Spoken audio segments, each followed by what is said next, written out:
j'ai su que quelque chose s'était brisé le soir où j'ai découvert un matelas posé à même le sol du garage. Moi, Margot, 70 Hands.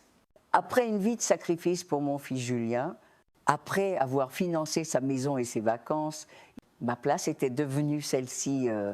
C'était pas le froid qui m'a le plus blessée, mais cette sensation terrible de ne plus compter, d'avoir été utile, puis dérangeante. Cette nuit-là, dans le silence glacé, j'ai compris que l'amour que j'avais donné avait été perçu comme un dû. Au lieu de pleurer, j'ai décidé de partir avant l'aube, sans un mot. J'ai quitté cette maison où l'on m'imposait de disparaître.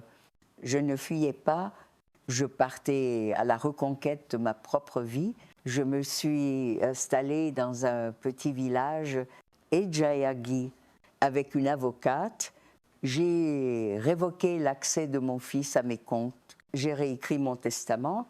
Mon héritage n'irait plus à celui qui m'avait relégué dans l'ombre, mais à ma petite fille Léa, la seule qui m'ait jamais tendu la main sans rien attendre en retour. Ce n'était pas une vengeance, mais un acte de réparation. J'ai appris qu'on ne devient pas invisible du jour au lendemain, on s'efface à force de vouloir plaire.